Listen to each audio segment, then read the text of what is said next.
मुलांना आपलं या वर्षाचं म्हणजेच अर्थात सन 2020 आणि 21 या वर्षात सगळ्यांचं हार्दिक स्वागत। इयत्ता 9वीचा इंग्रजी विषय माझ्याकडे आहे। इयत्ता 9वी 1 आणि 9वी 2 या दोन्ही वर्गाला मी इंग्रजी शिकवणार आहे। त्यामुळे सगळ्यात पहिल्यांदा 9वी 1 आणि 9वी 2च्या विद्यार्थ्यांचं आपल्या या इंग्रजी विषयातील या नवीन वर्षामध्ये हार्दिक स्वागत, वेलकम।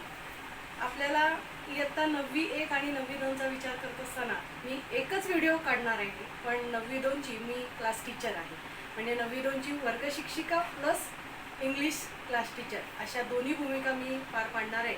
आणि 9वी 1ची मात्र मी फक्त सब्जेक्ट टीचर असणार आहे। तर या दोन्हीही मुलांनी समजून घ्यायचं की मी दोन्ही मुलांच्यासाठी जे सोपं आणि साध्या सरळ भाषेमध्ये मी दोन्ही विद्यार्थ्यांना शिकवणार आहे। त्याच्यामुळे एक एक विषय किंवा एक युनिट आपण शिकवून घेत असताना जुलै महिन्यामध्ये कदाचित आपली शाळा सुरू होईल, त्यावेळेला आपलं रेग्युलर टीचिंग होईलच, पण तत्पूर्वी जी काही आपली तोंड ओळख आहे ती आपण सुरू करायला हरकत नाही। पण त्याआधी प्रत्येक मुलाकडे आपलं हे इंग्लिशचं पुस्तक असणं फार गरजेचं आहे। आता हे इंग्लिशचं पुस्तक ॲज युजल आपण आता 1ली पासून 8वी पर्यंत पाहिलेलं आहे की आपल्याला ही पुस्तकं शासनाकडून मिळाली जातात 8वी पर्यंतची, पण 9वी पासून पुढे शासनाकडून पुस्तकं मिळाली जात नाही। आणि आता बुक स्टोर्स ओपन झालेले आहेत, त्याच्यामुळे ज्यांना ज्यांना शक्य होईल त्या विद्यार्थ्यांनी बुक स्टोअरमधून पुस्तकं विकत घ्यायची आहेत, कारण पुस्तकाशिवाय आपल्याला भाषेचा कोणताच विषय शिकवता येणार नाही। त्याच्यामुळे सगळ्यांना या पहिल्या व्हिडिओमध्ये मी फक्त आज हे पुस्तक आणि आपल्या इंग्रजी विषयासाठी लागणारं मटेरियल याच्यावरतीच चर्चा करणार आहे। ॲक्च्युअल टीचिंग आपण उद्यापासून सुरुवात करणार आहोत, कारण आज मी जर इन्स्ट्रक्शन दिल्या तर उद्यापर्यंत तुम्ही ते आणू शकता। त्याच्यामुळे आज फक्त आपण इंट्रोडक्शन घेणार आहोत। तर या पुस्तकाच्या बाबतीमध्ये बोलायचं झालं तर ॲज युजल तुम्हाला माहिती आहे मी डिरेक्टली कधीच शिकवायला सुरुवात करत नाही। आपण कधीही पहिल्याच दिवशी ज्या वेळेला मी पुस्तकाची ओळख करून देते त्यावेळेला मी नेहमी तुम्हाला फ्रंट पेज आणि बॅक पेज या दोन्हींची ओळख करून देते, कारण या पूर्ण फ्रंट पेजमध्येच तुमच्या पुस्तकामध्ये काय आहे हे त्याच्यामध्ये दाखवलं जातं। थोडंसं क्रिएटिव्हिटी असते, थोडंसं मोटिवेशन असतं, आणि ते माहिती होणं हे प्रत्येक मुलाला गरजेचं आहे। हे पुस्तक ज्या वेळेला तुमच्या हातात येईल, कदाचित बऱ्याच जणांकडे हे पुस्तक असेलही, बऱ्याच जणांनी ते घेतलं असेल, कोणाचं जुनं असेल तरी चालेल, आपल्याला काही नाही। जर तुमच्या ओळखीचं कुणी असेल त्याच्याकडूनही पुस्तकं मिळवली तरी चालेल, पण जर पुस्तक असेल तर तुम्ही पहा की या पुस्तकामध्ये माय इंग्लिश काय आहे, कोर्स बुक स्टँडर्ड 9।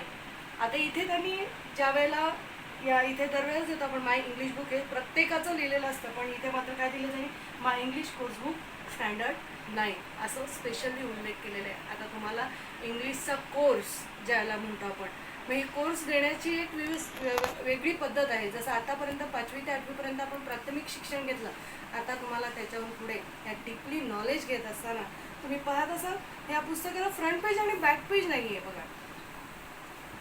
जर पाहाल तर हे एकच सलग असं दिलेलं आहे, एक सलग चित्र आहे की एक छानसं असं जंगल आहे। You can see the jungle there and there are the books. 1 2 3 4 books are there, आणि हे बुक्स जे आहेत ते छोटी छोटे आहेत का रे? आता ते छोटे छोटे नाही आहे, तर चांगली मोठी मोठी पुस्तकाची जाडी वाढलेली आहे। आणि हे विद्यार्थी आणि विद्यार्थिनी तुम्ही दिसते का? आता या ठिकाणी विद्यार्थिनी आणि विद्यार्थिनींना विंग्स लागलेले आहेत, म्हणजे विंग्स कसले आहेत माहिती आहेत का? नॉलेजचे विंग्स आहेत। म्हणजे या ठिकाणी तुम्हाला आता तुमचं नॉलेज काय करायचं आहे, वाढवायचं आहे, आणि नॉलेज घेऊन या नॉलेजचे विंग्स तुम्हाला अनुभवायचे आहेत की पुढे जाऊन तुम्हाला जे काही ज्ञान मिळणार आहे या ज्ञानातून तुम्हाला स्वतःला घडवायचं आहे असं सांगणार आहे पुस्तकाचं फ्रंट पेज आहे। खूप सुंदर आहे, मोटिवेट आहे। तुम्हाला या पुस्तकातून बरंचसं ज्ञान घ्यायचं आहे।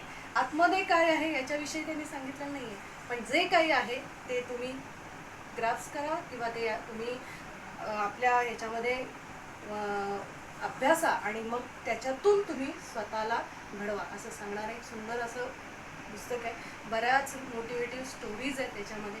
आता तुम्ही लहान नाही आहात, त्याच्यामुळे तुम्हाला स्वतःला घडवत असताना तुमच्यामध्ये जे काही मूल्य आहेत ते मूल्य देण्याचा सुद्धा प्रयत्न करणारं हे पुस्तक आहे। त्यामुळे प्रत्येकाने सर्वात आधी मी शिकवायला सुरुवात करण्याआधी माझी पहिली अट हीच आहे की प्रत्येकाकडे पुस्तक हे असलंच पाहिजे। त्याच्यामुळे हे पुस्तक सर्वांनी आधी घ्यायचं आहे। हे पुस्तक तुम्ही घेतलं की त्याच्यानंतर आपण उद्यापासून शिकवायला सुरुवात करणार आहोत, कारण पुस्तकाशिवाय मी शिकवू शकत नाही। पण तत्पूर्वी पूर्वी पुस्तकाबरोबर एक नोटबुक ही असणं गरजेचं आहे. आपण इंग्लिशला जी घेतो ती लॉंग बुक घेतो, शॉर्ट बुक घेत नाही. 8वीपर्यंत तुम्ही वापरली असेल, पण आता यापुढे भाषा विषयाला इंग्लिशच्या स्पेशली मी माझं सांगते, बाकीच्या विषयांचे सुद्धा तुम्हाला इन्स्ट्रक्शन्स दिले जातील.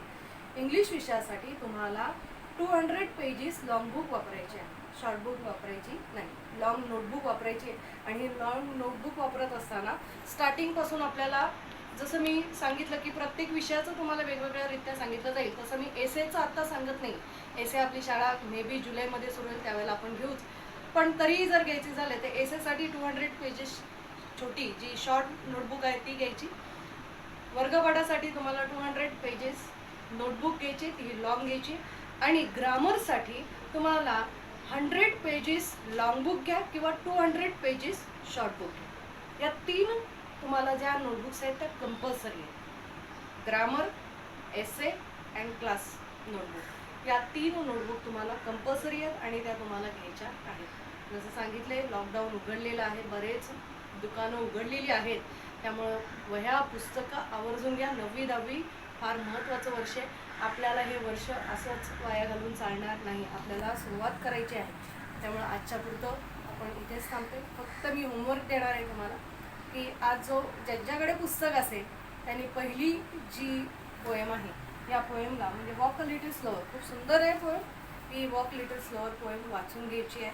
वाचून घ्या, समजण्याचा प्रयत्न करा, बघा तुम्हाला किती समजते, कारण आपण उद्या तिला शिकवायला सुरुवात करणार आहोत. Till then bye. सगळ्यांनी सुरक्षित राहा, घरातच राहा आणि छान स्वतःची काळजी घ्या. थँक्यू.